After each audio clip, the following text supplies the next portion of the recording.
Ayan na nga. Ako na naman mag-isa. Asa na kayo? Nako, Kaya mo na yan. hindi Kaya na mo nga na yan dyan. nagpakita. Kaya mo na yan dyan. Nice one. Ano to? Ang lalakas ng trip nyo, ha? Welcome Kaya mo na back. yan.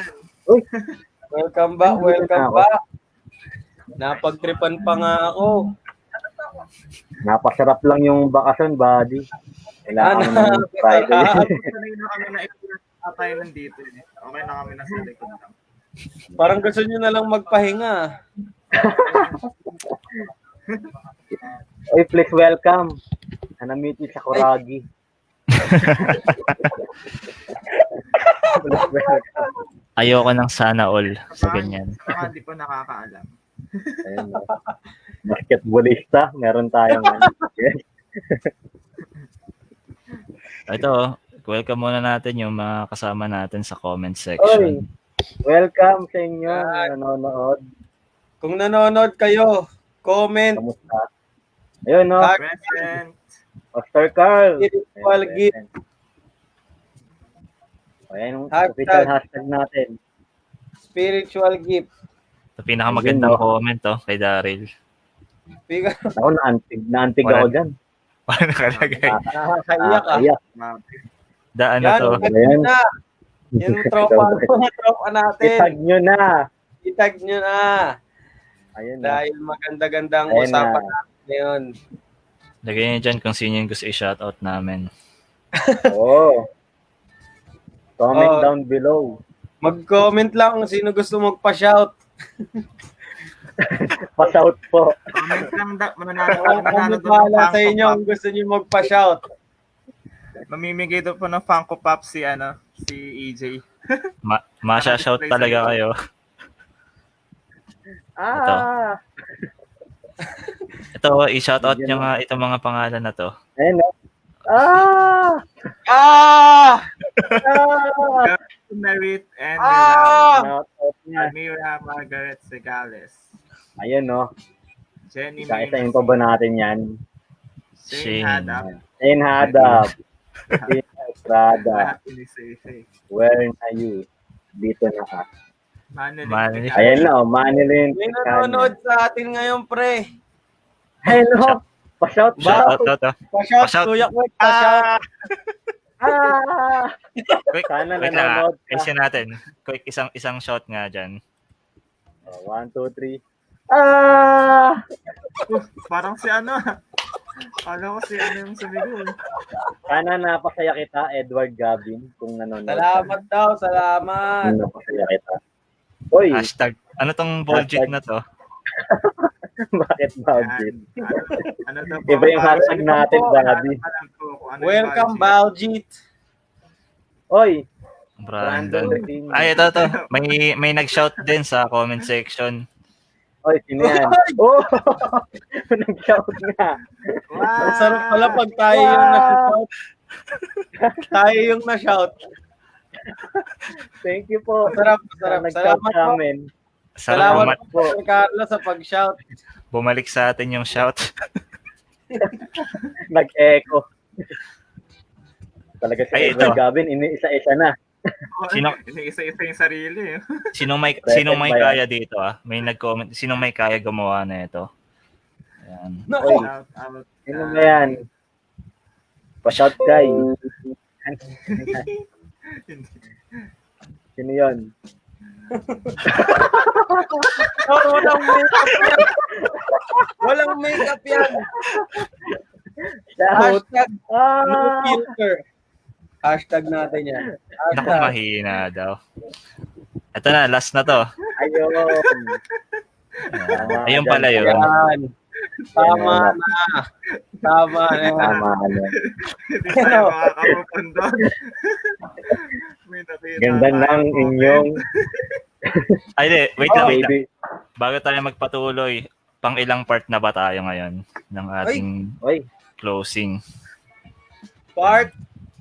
Hulaan nyo na lang kung pang ilang part na tayo. Sa mga sumusubaybay sa atin. last part na tayo. Pang ilan ba yun? Uy! Yan. Sabi nga nila series ender na to ng Prid Podcast. Oh. De, sa ano lang sa ministry. Sa ministry. Sabihin, may panibago sa Disyembre. Tama ka dyan. Tama. Ayun. Ano Spoil kaya? ka agad eh. Pag may nasasapos, may nagsisimula. Ayun yun, no? Nice flex. Nice flex. Nice Nice flex. flex. Ayun pala Thank you, yun. thank you. Ayun pala yun. Thank you. Ayun pala yun. Pakitandaan Ayun na yung lang yan. magsisimula sa Pakitandaan po. Oh, isang shout sa'yo, Kuya Daryl. Ah! Wait lang, ayusin natin Isa pa. Ayan. Para sa ito, Kuya Daryl. Ah! Salamat. Okay. Natuwa ka sa akin. Dahil Ayun. ang dami na nating na-shout. Ang dami nang nabash. Kasama na parang ako sa ikaw lang atay na. Uy, di naman ba? I-review muna natin kung ano bang mga napag-aralan na natin yan. Yan. Yan yung spiritual gift review. Yan. Pastor Ton, ano po una? Wait lang, meron kasi tayong verse last week. Wait lang, inaan lang muna natin yung pampahype natin na music. Na-hype ako pag naririnig ko eh. Yan. Ito yung verse natin last week. Kasama natin yung ating idol. Isa munang saludo sa ating Lodi na pastor kasama natin last week. Yan. Bigyan nyo ng respeto sa duulo. Yan. Yung diniscuss natin yung spiritual gift galing dun sa verse na 1 Corinthians 12:4-6. Yan. Kung nakikita nyo sa screen nyo, i-share nyo na tong podcast natin. Okay. Yan. Sabi dyan, meron tayong mga gifts, spiritual gifts na iba-iba. Kaya kailangan mo itong malaman. Okay. Ano pa yung napag-usapan natin last week? Yan, Kuya Kwek tsaka Kuya James. Na nagbakasyon. Yan. Alam ko kasi nakikinig kayo ng matindi eh. Diba? Po. Okay, bibigyan ko lang kayo ng pampahype na music para makasagot kayo.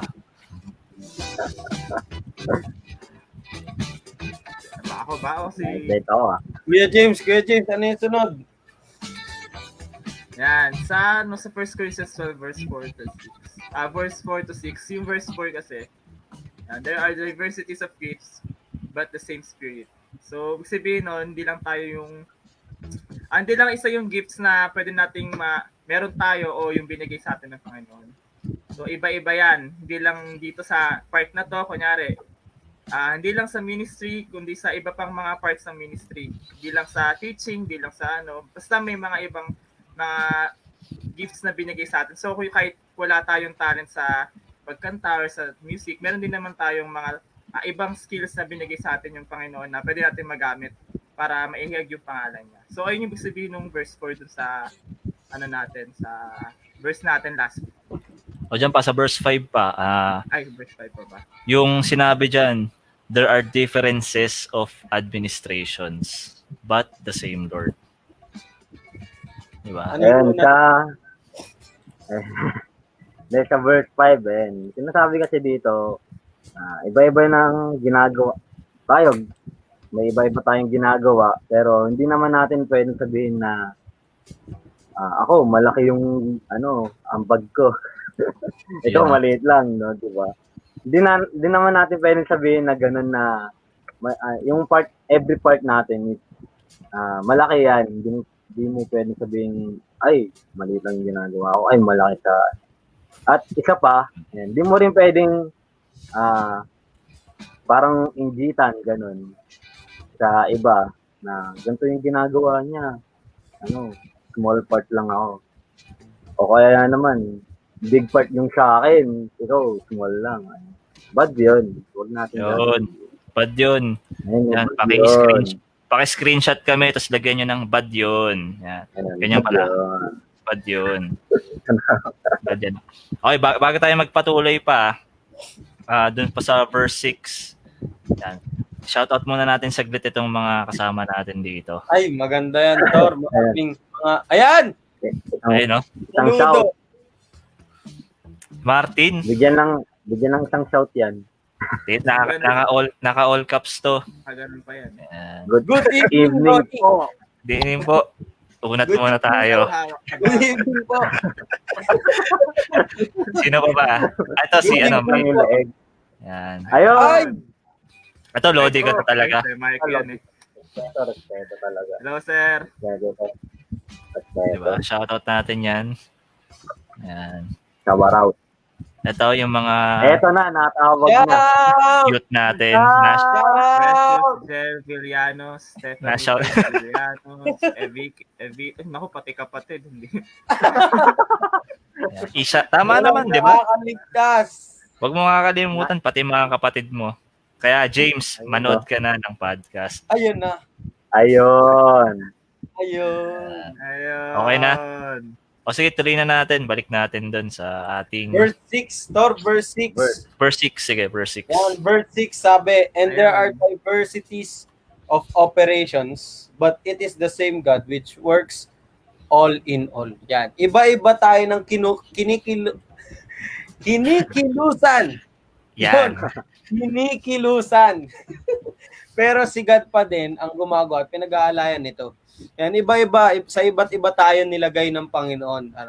Hindi tama ang sinasabi nila na hindi mo dapat tingnan yung iba, hindi mo rin dapat tinitingnan yung ginagawa mo. Kasi kahit saan ka nilagay ng Panginoon, siya at siya lang din dapat ang pinag-aalayan natin nito. Yan. Sa ating pag-aaral ng spiritual gifts, yan, dahil nakasagot na kayo, at kung hindi pa kayo nakakasagot, sumagot na kayo. Dahil ang Ayun pag-uusapan natin ngayon ay yung mga pwedeng result na makuha natin doon. Ano nga bang ibig sabihin nun? Kung ano yung mas mataas doon sa score mo, ano ibig sabihin nun kung yun yung lumabas? Mhm. Pero bago tayo dumiretso doon, mga Lodi, may tanong muna ako sa inyo. Oy. Kung naintindihan nyo yung spiritual gift nyo, paano ito naging ilaw sa dinadaanan mo? Yan. 'Di ba nung nalaman mo, nakita mo yun yung pinakamataas tapos na-explain sa'yo. Paano naman ito parang na-direct kung saan ka papunta in terms of ministry o sa lahat ng ginagawa mo basically? Yan. Dahil kakaiba ang kulay. Dahil kakaiba ang kulay. Special guest. Tingin ko tingin ko naka 11-11 bumili ng ganyan. Kaya ginamit. Naku, may magandang quote ngayon. 2020 na. Kuya James, Ayun. I pass the ball to you. Ayan, sige, kunin ko muna yung bola ni Kuya EJ. Ayan. Slam dunk mo na yan. Ayan. Yan sa akin, yung... Sige, share ko lang siguro yung top 1 ko nung lumabas yung spiritual gifts. Actually, pangalawa ko na yung tinayod ko nung nakaraan. Hindi ko alam kung nagbago nakalimutan ko na. Oh, may isang nawala. Hindi ko alam kung bakit. Ayan, yung naglumabas sa akin isang top 1 ko sa spiritual gift test is yung encouragement. Yan yung pinakamataas ko. Hindi ko alam kung bakit. Parang baliktad pa ata eh. Ayan. Sa akin, siguro nung nalaman ko na encouragement or encouraging yung spiritual gift test ko kasi madalas akong usap sa mga, lalo na sa mga ka-churchmate na yung lagi ko silang kinakausap kapag may gusto kong gawin, gano'n, yayain ko sila, gano'n. Parang gusto ko laging yung hindi sila nalilift up yung sarili. Ayan, di ba, Kita mo yan, di ba? Baka namang encourage, di ba? Encouragement. Grabe, No, na-encourage ako talaga eh. Na-discourage kayo, alam niyo na yung lalapitan. Isang message away lang yan. Ngingitian ko lang kayo. DM Abang ka mamaya. Milk tea lang tayo, milk tea. Uy. Encourage ka na. Iba talaga kapag pinagpapala. Nagpapamilk tea na lang. Nice Sana work. all.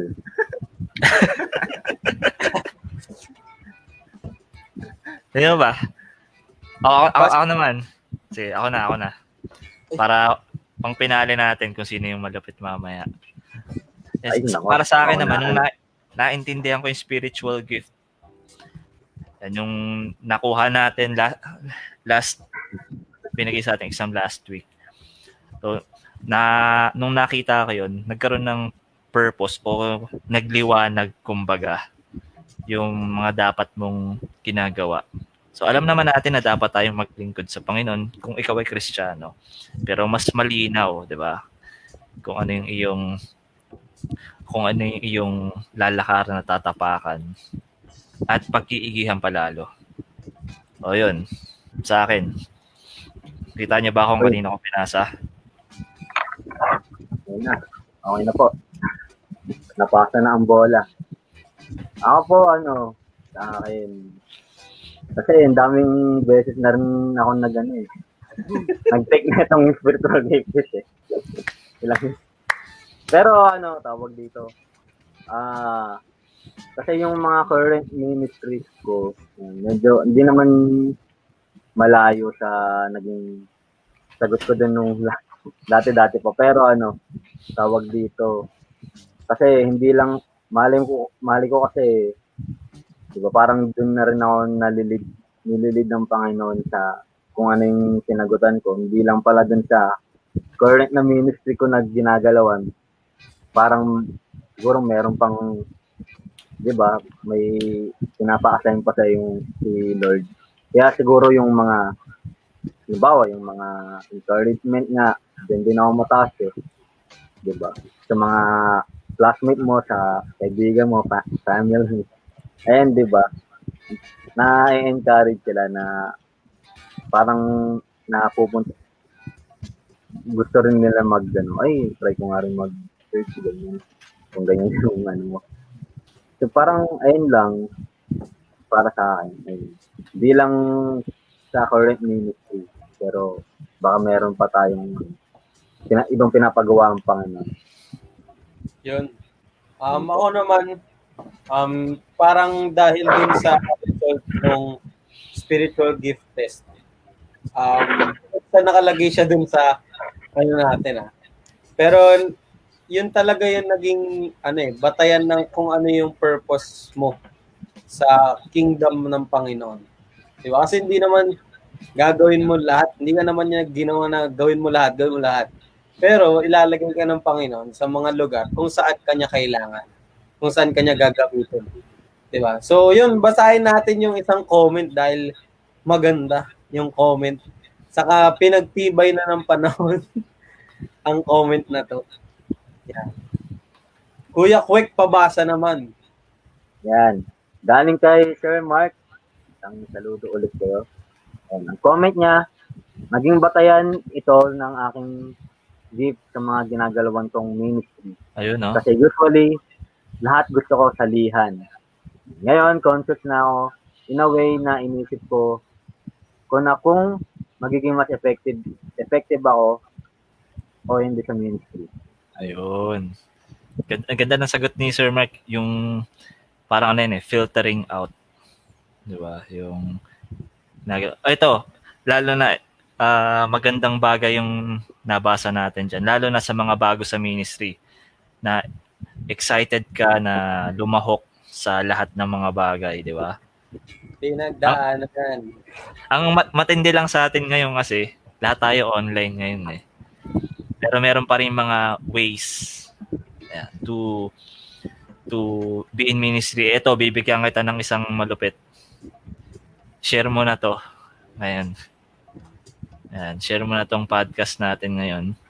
At mag-participate ka rin dito. Dahil yung mga i-discuss natin dito ay talaga ba naman makakatulong sa atin. Yan.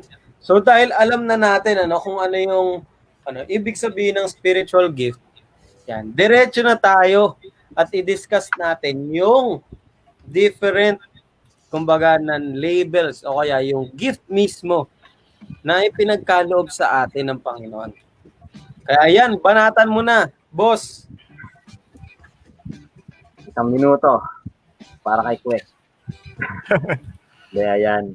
Ito, kung nakatanggap kayo o naging score nyo ay mataas dito sa gift na to, ayan, i-explain ko kung ano ang ibig sabihin nito. Ang iilan. Iilan, i-explain ko. Una na dito is administration and ruling.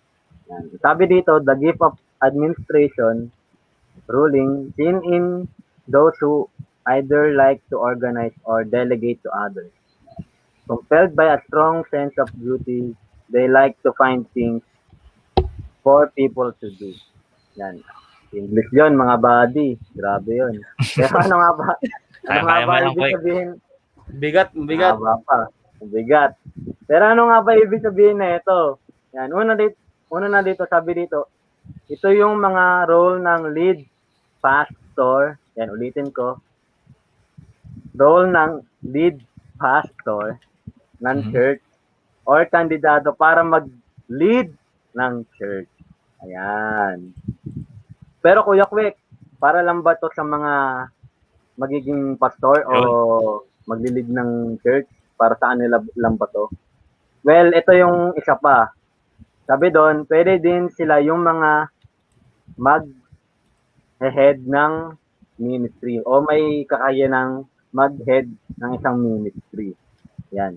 Kasi, sabi dito, alam kasi nila yung responsibilidad ng pagiging leader at nakita nila kung sino ang may kakayanan ng gawin ng isang ministry. So, parang leader, yan, yung administration and ruling. Kung nakatanggap ka ng ganyan, ayan, ayun yung ibig sabihin nun. Next tayo sa pangalawa. Pangalawa is apostleship and pioneering. Ayan. Sabi dito, unlike apostles of old who actually saw the Lord and spread the word from place to place, yan. Kung matatandaan mo sa Bible, makita natin yan. Nakakausap nila si Lord and nag-go sila to many places. Yan. Pero daw yung apostles today have a clear vision to start new ministry where others may not. Yan. Sila daw yung mga tao na nakakita ng mga dapat sinimulang ministry o kaya ay mga bagay na dapat gawin ng isang church. Yan. Sila siguro yung mga taga nagsasuggest, no? Kung ano bang pwedeng gawin o pwedeng ministry sa church natin or kung anong need na hakbang ng church para ma-outreach yung mga ibang youth, pwedeng mga ibang adult, and di ba? Meron ako natatandaan yung simpleng pagbabasketball, nagiging ministry na, di ba? Yun. Wala lang ngayong pandemic, pero ayun. Tapos, yan, mga nakakahawa at naaaganang tao sa ministry. Yan. Kung yan yung yan yung mataas mo, ayan yung ibig sabihin nun. Pangatlo, discernment. Yan, ano naman to? The gift of discernment is evident in those who have unusual ability to see through a lot of confusion and pinpoint problems and solutions. They are concerned about right and wrong. Yan. Madaling malaman ang mga bagay na tama at mali, lalo na nasa gawain ng Panginoon. Special kasi may gabay sila ng Diyos. Ayan.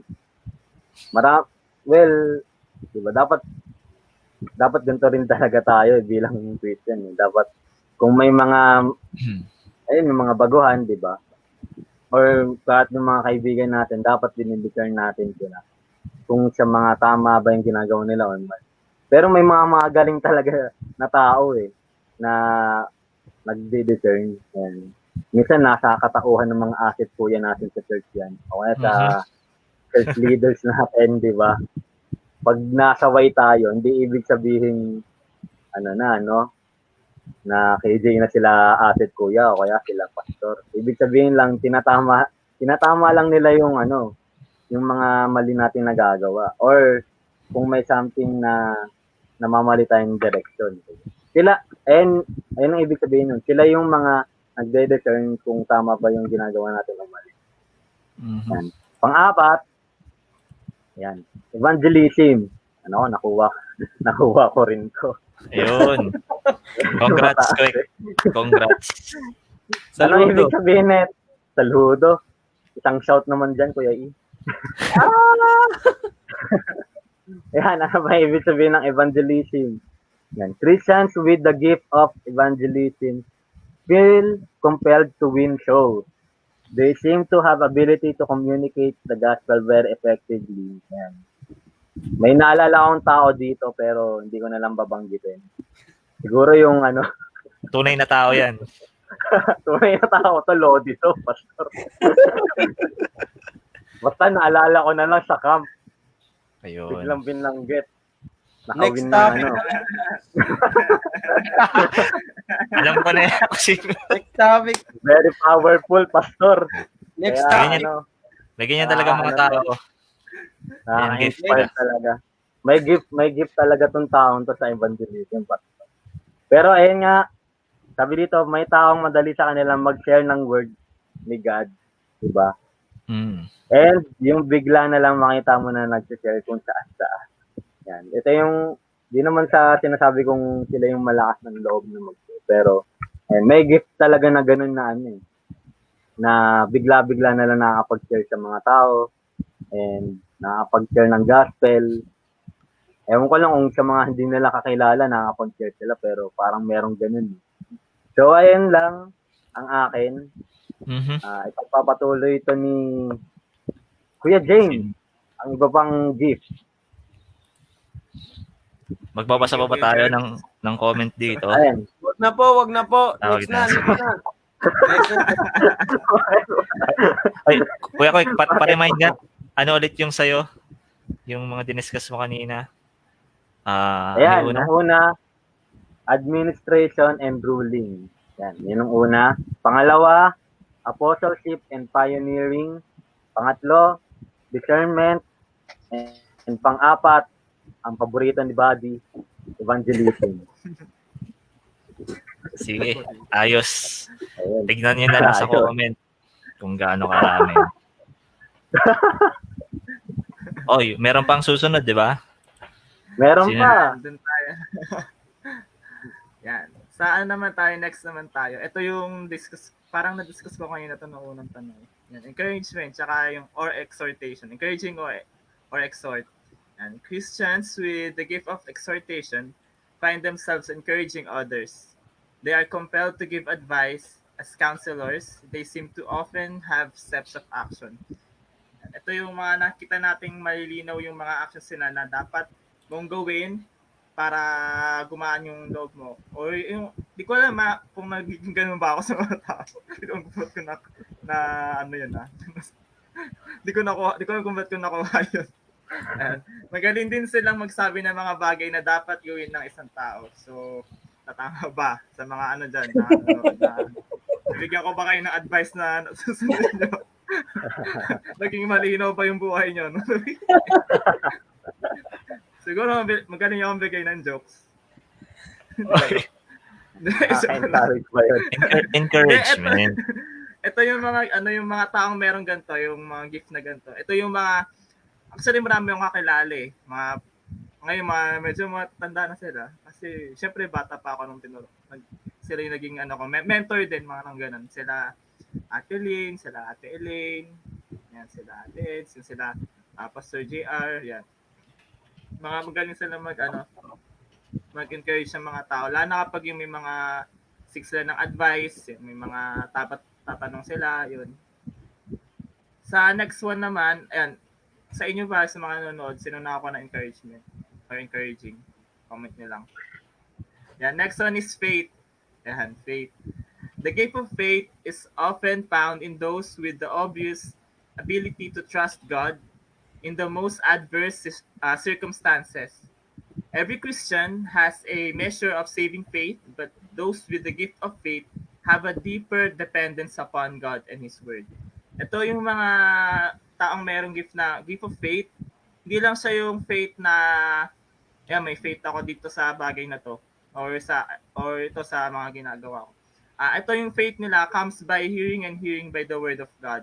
So ito yung favorite Bible verse nila, yung faith comes by hearing and hearing by the Word of God. Ito yung sila yung kahit yung alam nilang impossible yung pinagdadaanan o yung napakabigat ng pinagdadaanan nila. Hindi sila di-discourage kasi may faith sila. Parang inline din sa ano no, sa encouraging sa exhortation. Kasi meron silang deep nga, sabi, deep dependence with God. So hindi sila nangangamba actually, meron silang pinangahawakan lagi. Yun, sabi nga may motivator sila para magpalakas ng pananampalataya nila. Yan, gift of faith. Ayan, third naman is yung giving. Yan, siguro may kakilala ako dito eh. Dito yan. Maturo ko nga dito. Mapagbigay. Mapagbigay sa sarili. Uy, Joke lang. Hindi, ayan. Iba yun, iba. Giving. Ibang G yun. Giving. Ayan, parang nakita ko na kung sino ka agad. Hindi, joke lang. Ayan, ito mga gift of giving. Givers tend to be seriously concerned about financial matters. So, talks about yung giving na magbigay talaga itong mga taong to. Yung, syempre, magbibigay sila kung kailangan talaga nung nanghihingi. Marunong silang tumingin kung legit ba to? Legit ba yung pangangailangan ng tao? Kasi merong mga, di ba, iba yung manghihingi sila pero sa ibang bagay gagawin. So, pag nakita nila yung taong to na kailangan talaga nung help, sila yung nagbibigay talaga kasi nakikita nila yung puso ng tao. So, ayun yung gift nila. Yung givers tend to be serious. Financial matters, the gift of giving also involves the gift of getting. And givers are sensitive to how money is spent and saved. So, ayun nga. Tinitingnan nila kung kung kailangan ba talaga ng nito para ba sa kanya pa to o magagamit pa to para sa Panginoon, di ba? Yan. Actions, ito yung mga tao daw na laging action speaks louder than words sila. So, tinototoo nila yung ginagawa nila. Yan. Kaya pag nanghingi ako kay Kwek, yan, kay Kuya Kwek, bibigay ka agad yan. Ay, hindi pala ako yung nanghihingi, hindi pala ako ibang tao pala. Uy! Oo. May picture o wala, nagbibigay ang mga yan. Yun yung mga giver. Ayun, hindi na kailangan, pwede ko bang sabihin yun, hindi na kailangan i-post ganun. Okay lang naman yun, encouragement yan. Pero sila, diba, compelled sila to give. Actually, wala sa kanila yung yung basta makapagbigay sila, makatulong sila dahil ayun yung sinabi ng Panginoon sa kanila. Okay, parang sa kanila napakalaking bagay na yun. Kung may mga kilala kayong ganon giver. Daluyan yan. Mga daluyan. Ayan, number 4 sa akin last. Yung ito, kala ko makukuha ko to pero hindi. Hospital. Sayang. Ako din di ko rin nakuha yan eh. Panghuli ko yan. Mukhang Yan, the gift of hospitality is that special interest in opening one's home for food and fellowship, or to just provide a place to stay for someone in need. Those with di ko nababasahin nun. Yan, ito yung mga taong yung mukha silang hospital. Naku po. Ano ko ba tapos na tayo sa laro na yan? Tapos na yung game, di ba? Tapos na yun na. Ay, yung price Etong gift na to, pag merong etong taong to, talagang wala sa kanila yung kahit siguro kahit yung alam nilang madumi yung bahay, kahit alam nilang basta available, pinapagamit niya para sa gawain ng Panginoon. Yan. Ato siguro may mga times to sa mga prayer times sa bahay dito, laging ginagamit sa prayer time. Yan, sa panonood ng video. Hindi, yung mga prayer time minsan kadalas dito kasi madaling puntahan. Ayun yung mga tao, yun yung parang hindi sila nahihiyang magpapasok sa bahay. Saka open sila lagi sa mga tao na syempre kailangan i-share din ng word ni God. Yan. Ito yung mga mahilig magpakain. Sa meeting o biglang nag-i-invite sa kanilang bahay. Yan, EJ, baka naman. Kung yung mga nagtitesis dati, yung ambag nyo. Ako na magpapakain. Mga pansit canton, ganun. Yan. Sila yon yung mga pakain lang yung alam. Joke lang. Medyo. Sila yung basta open sila lagi sa mga hindi sila madamot sa paggamit ng lugar para sa gawain ng Panginoon. Ayun, diba? Way back in the Bible, din yung ministry ng ibang tao. Diba? Tara, prayer time tayo sa bahay. O kaya, tara, church tayo sa bahay. Junior Yun. church. Pero Junior church dati. bawal pa sa ngayon. COVID eh. Ayan. Next Yun. na magdi-discuss. Yan. Ayan, no? Dali natin to. Mabilisan lang. Babasahin ko lang. Hindi, joke lang. Yung una natin ay wait lang, Kuya James. Ano ulit yung sa'yo? Encouraging or exhortation, faith, giving, saka hospitality. Yun. Yan. Sana naintindihan nyo. And next naman sa akin ay knowledge. Yan. Kung nakuha mo ng pinakamataas ang knowledge, ito daw ang sayo. Hindi naman sa big brain ka masyado. Hindi naman sa sobrang talino mo. Pero, binigyan ka ng Panginoon ng gift of knowledge na, kumbaga, yung pagkaintindi mo sa salita ng Panginoon. Yan. Apektado yan ng gift mo sa knowledge. Minsan o madalas, kapag ito yung gift mo, pag nagbabasa ka o inaaral mo ang salita ng Diyos, meron siyang mga pinapakita sa iyo na facts, na truths, na parang kumbaga sa unang tingin ng kumbaga hindi ito yung gift niya, parang, big brain ka nga. Ganoon. Pero itong knowledge na to, makikita yan, madalas mga mahilig mag-aral ng salita ng Panginoon. Yan. Meron kang overwhelming understanding na binigay sa iyo ng Panginoon upang syempre maaral mo, maintindihan mo ang salita niya. Pero ito meron tayong mga binigay na dapat mag-ingat kasi madalas pag knowledge ang iyong gift, madalas iniisip ng mga tao, wow, ang talino mo, pero lagi mong tatandaan na yung knowledge na yan ay dapat ang Panginoon pa rin ang nire-reflect mo kasi galing yan sa Kanya. Yan, madalas yan ang mga thinkers ng church. Yan, yung mga magaling sa mga ibang bagay, kumbaga sa pagbibigay ng ng mga idea, yan. Tas magaling din yan, syempre mag-share ng word kasi meron silang kakaibang understanding. Yan. Ang next natin, leadership. Yan. Madalas ito yung sa mga mga pastor din natin. Pero medyo nalilito ang mga tao sa administration and leadership kasi almost pareho lang yan. Talagang may unusual ability na mag-influence ng ibang tao. Madalas makikita mo yan yung may mga disciples. Although hindi yan sila lang dapat ang nagdi-disciple, pero makikita mo na may influence talaga sila sa buhay ng mga tao na nakapaligid sa kanila. Yan. Makikita mo yan madalas kasi madalas mayabang sila. Yan. Totoong katotohanan lamang. Pero yan din ang isa sa mga iingat kung meron kang leadership. Kasi meron din ako. Yung aking tao. Pero, yan, madalas sila yung makikita mo sa crowd na kumbaga merong mga estudyante, merong part na pinagkakatiwala sa kanila. Kasi yun yung binigay na gift sa kanila ng Panginoon. Madalas multi-talented and magaling sila skill-wise. Yan. So, hindi ibig sabihin parang pinagpala naman, binigay na sa lahat. Pero hindi. Tandaan natin ulit na ang spiritual gift ay binibigay yan sa inyo para magamit sa ministry ng Panginoon. Yan. Magbigay tayo ng mga example ng mga may leadership. Yan. Madalas, kumbaga parang sila yung mga leaders ng youth. Yan. For example, si Pastor Carlo, si Pastor Ton. Yan. Mga leaders ng church. Si Pastor Edward. Yan. Na may gwapong anak. May leadership yun. Walang yabang yun, ha? Walang yabang yun, ha? Walang yabang yun, ha? Walang yabang yun, ha? Pero, syempre, makikita mo na ginagamit nila yung leadership na gift ng Panginoon sa kanila. Syempre, para ma-lead yung mga tao, kumbaga yung church mismo, to the path na sinasabi ng Panginoon sa kanila.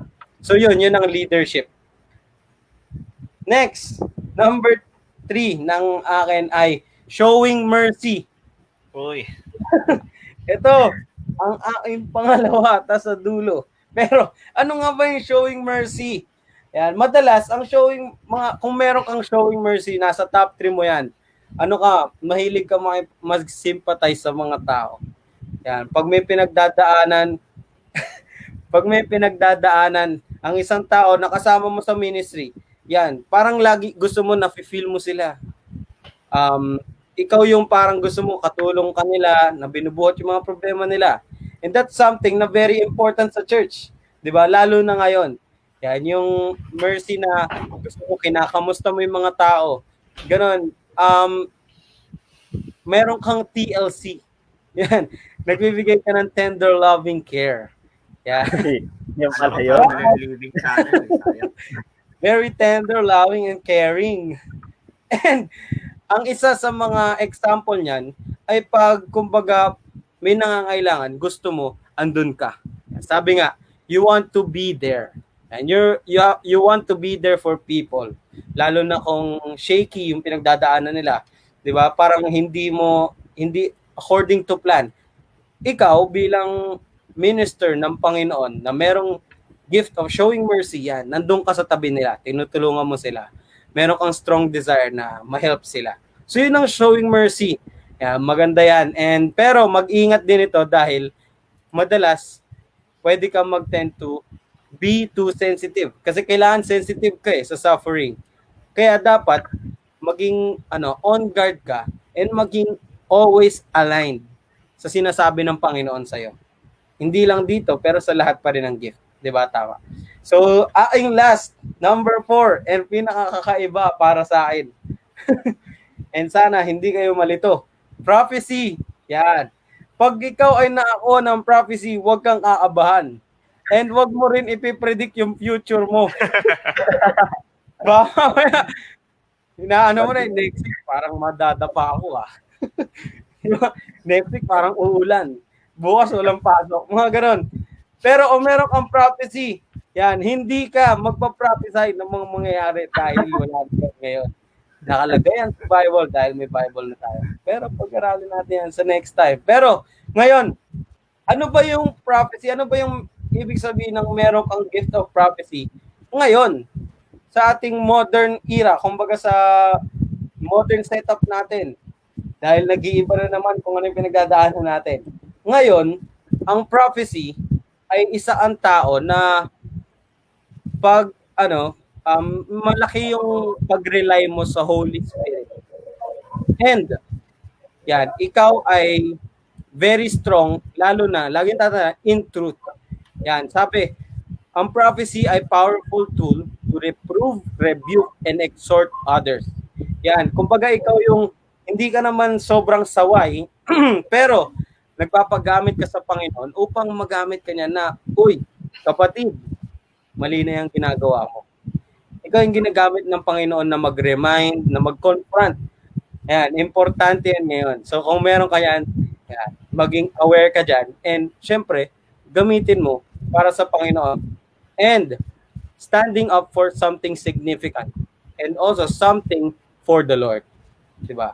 Binigayan ng Panginoon sa'yo upang tumayo ka sa tama and tumayo ka sa mga bagay na dapat na pinaglalaban mo. Which is very important, lalo na ngayon. Okay, so, madalas naman, yan, tama. Standing for the truth, standing for God, standing for the church. Yan. Yan ang prophecy and perceiving. So, yun. Yun yung aking 4, yung knowledge, leadership, showing mercy, and prophecy. So, yun. Papasok ko na ulit yung bola. Na. Sultan. Ito, yung last 4. Salamat sa inyong mga ambag. Ito naman yung ambag ko. Yung 4 pa na gift na pwedeng magresulta doon kapag tinake mo na yung test. By the way, kung gusto mong i-take, di ka pa nakakapag-take, PM mo lang itong Freed o itong mga nasa harapan mo. Nakita mo ngayon. Ayan. Para matulungan ka namin dyan. So, sa akin yung number 1 ay pastor or shepherding. Gift of the pastor is obvious in those who really enjoy leading others in serving the Lord.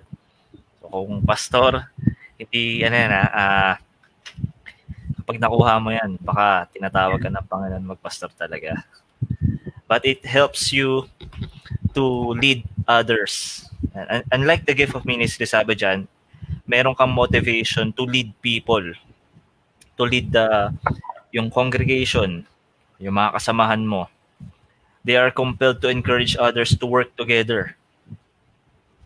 At bukod doon ay yung impluwensya mo bilang isang Christian, bilang isang minister, o bilang isang kuya, ate, dyan sa lugar na yan, ay gusto mo magtulungan kayo para magawa yung gawain ng Panginoon. Siya rin yung, kumbaga, nag-stress out. Pine-pressure niya kayo, di ba? Mag-participate naman kayo, di ba? Siya yung parang sa mga classroom, no? Ano ba, guys? Panig naman kayo. Yan. Pero in-emphasize niya yung harmony. Kahit yung mga nakita niya yung mga tao sa kanyang paligid inside the ministry na may kailangan ka dito, may tutulong ka. Sabi diyan, untrained lay people can also have the gift of pastor or shepherd. Yan. They see their service as one of maturing others. So yung kanilang buhay mismo. At yung kanilang motivation is to just unite the ministry. Okay? Dahil yan, yung mga taong kasama sa ministry, nagsuserve, kasama siya, ay natutulungan yung kanilang spiritual health. So, kaya meron kayong mga kuya, mga ate na lagi kayong sinasabihan, tara, sali ka naman dito, tara, participate ka naman dito. So, nakikita nila kasi na ikaw ay mas magiging healthy ka spiritually kapag nandito ka. Diba? Napakagandang bagay na yun. At susunod naman ay serving/ministry. Ito yung gift na napakasarap. Sabi niyan, kapag nakita mo yung mga Christians na naglilingkod faithfully, na nasa likod ng camera, hindi nyo nakikita palagi. Ayun yung mga ayaw magpakita. Hindi naman dahil nagtatago sila. Kasi doon lang sila, bukod sa comfortable sila doon, gusto nila talaga behind the scenes. Maraming tao na ganyan. They are interested in blessing others to serve the Lord. So dahil dun nagsiserve sila, ay na-encourage nilang ibang tao, ay may area pala na ganun na pwedeng mag-serve, na pwedeng maglingkod. They love to help others, motivated by strong sense of need. They feel like someone has to do it. Ito yung mga gustong gamitin yung kamay talaga nila sa ministry na kumilos. Diba? Mas sila doon, mas comfortable at mas encourage sila kapag yun yung ginagawa nila. Meron nga sa church na ang ministry lang niya taga-ayos ng upuan. Masaya na siya doon at kontento na siya doon. Diba? So, kung yan ang gift mo, sabi pa dito, ay gusto nilang gawin, they find themselves doing what no one else likes to do. Yan yung mga dirty jobs, mga hard work, gusto nila yan. They simply enjoy helping others and meeting needs, often truly selfless. So, in-offer na nila yung kanilang sarili, yung physical abilities nila, kahit nga yung time nila just to be involved, just to serve. So, yan yung pangalawa. Pangatlo, teaching. Yan. Christians with the gift of teaching prefer explaining why things are true. So, masarap pakinggan itong mga taong ito dahil alam mong pinag-aralan nila ng husto.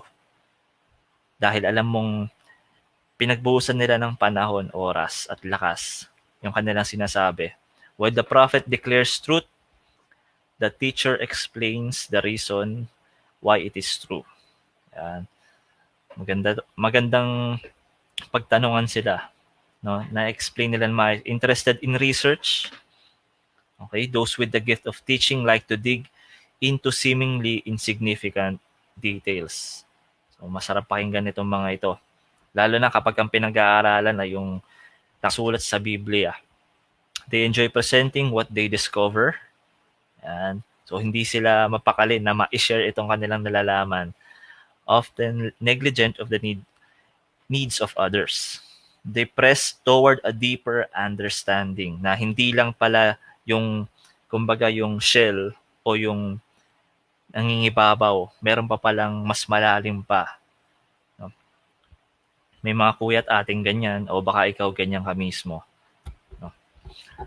At sabi dito, they love to study, yan, searching patiently and persistently. They may miss the obvious, they stretch the limits of learning, setting high standards of education. So malamang itong mga may gift of teaching ay gifted din sila pagdating sa pag-aaral sa kanilang academics. So saludo sa inyo dahil hindi pinapabayaan ang pag-aaral kahit sa panahon na ganito. At lastly, eto na, ang pinali wisdom. Yan, the gift of wisdom. It is the unique ability to use knowledge in a practical way. Those with this gift like to combine what they know with a serious reverence of God in order to influence others.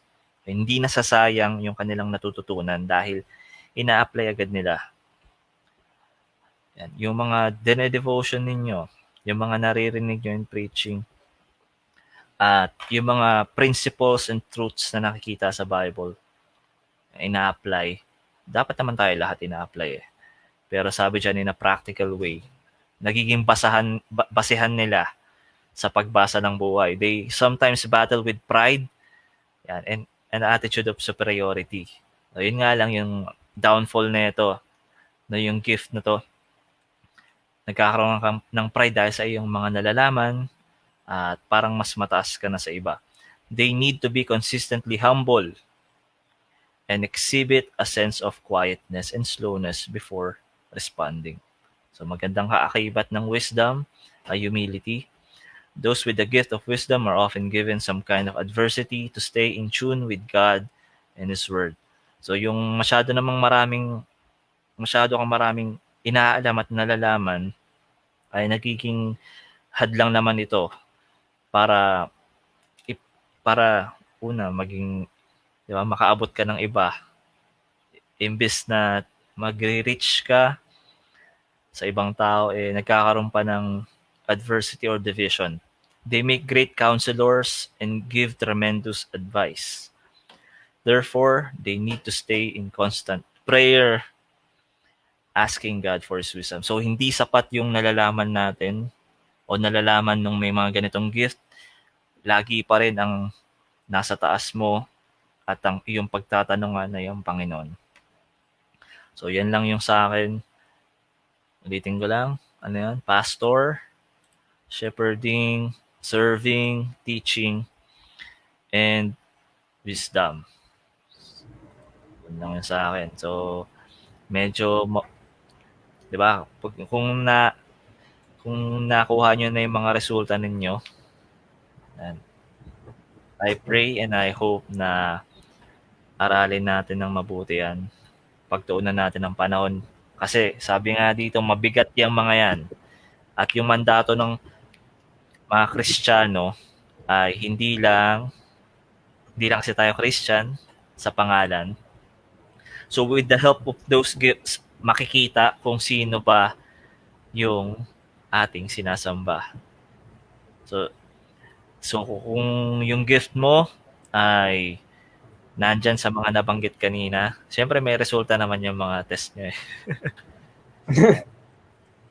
At makita pa rin sa atin si Kristo. So ang tanong, may tanong ako para sa mga kasama ko. Ano ang focus dapat ng ating mga spiritual gift? Pangunahan ko na, Tor. Yan. Sige. Yung una, yung to glorify God. Sabi sa 1 Corinthians chapter 10 verse 31. Yan. Sabi doon, so whether you eat or drink or whatever you do it all for the glory of God. Yan. Dahil binigyan ka nga ng Panginoon ng spiritual gifts na para sa'yo. Na binigyan ka niya ng lugar kung saan ka maglilingkod. Binigyan ka niya ng specific skills, specific talents, specific gifts na doon ka, kumbaga sinasabi, doon ka magaling. Dapat, yung binigay sa'yo ng Panginoon na doon ka magaling, doon ka specifically gifted, dapat yun palaging to glorify God. Diba? Ibabalik mo sa Kanya kung ano yung binigay niya sa'yo. Kasi siya lamang ang karapat-dapat ng glory. Hindi ikaw, hindi lahat ng kaya mo, kundi nandito tayo to glorify God.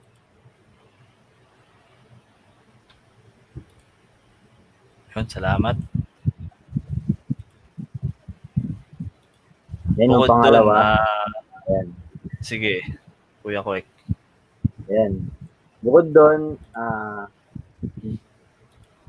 bukod sa to glorify God is to glorify or serve others. Yan, nilabas na ni Direk. Inunahan na ako. Sabi sa 1 Peter chapter 4 verse 10 to 11. Sabi doon, as it as receive a gift, use it to serve one another. Yan. Kung meron kayong nakita kanina sa mga na-discuss natin, yung encouragement, di ba? Yan yung yung isang way din to serve others, di ba? And malay mo sa gift natin na yan, is malid din natin sila sa Panginoon. Yung pag-serve natin sa kanila. Ayun. So, ayun. So, ayan. Sa mga nakakuha ng kanilang mga regalo, Merry Christmas sa inyo. Hey, And yung mga ating gift. So, hindi ito, magandang reminder nga, no? It's to glorify God. Palagi naman tandaan natin yun. And to glorify others. So, maganda yun, di ba, sa ministry na tulong-tulong tayo. Di ba? Hilahan pataas. Parang ganun siya. So, hindi ito binigay ng Panginoon na isang pedestal para may mataas, may mas mababa, kundi ito ay isang tool na magagamit natin for the kingdom of God. So, ang challenge natin ngayong gabi, ito, pakinggan ang challenge natin. Challenge mo sa iyong gift ngayon. I-apply mo yan. Apply your gifts today and give God glory every day. Ang ganda ng ating mga salitaan dyan. Apply your gifts today and give God glory every day. So, yun. napakagandang reminder sa atin yan. Ayun na rin. Tandaan natin yung challenge natin sa ating legit na series ender about ministry. Una maraming salamat sa lahat ng nanood o kaya sumubaybay sa ating series na #ministry.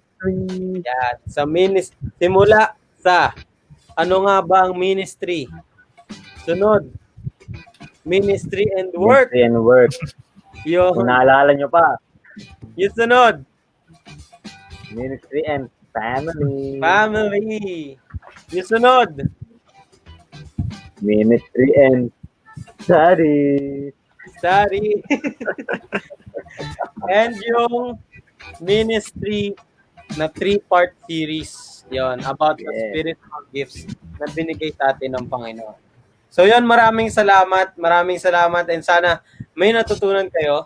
Yan, and sana nakatulong kami sa journey nyo in following Christ through ministry, through serving the Lord.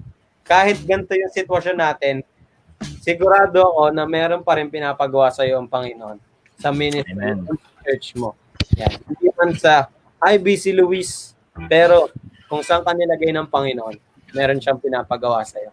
So yun, dahil December na next week, meron na tayo Raffle!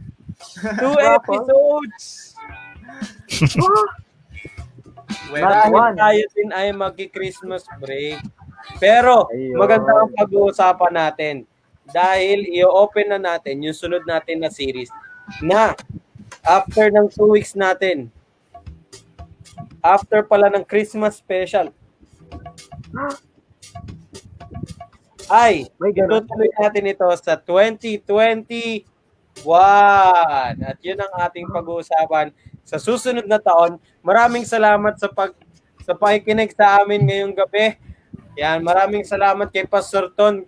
Direct reveal na ba to? Direct reveal? Di ba daw? 2021 na. Hindi pa daw. 2021 na. Saka yung stage manager reveal. Next year na. Next year na daw. Buddy. Next year na daw.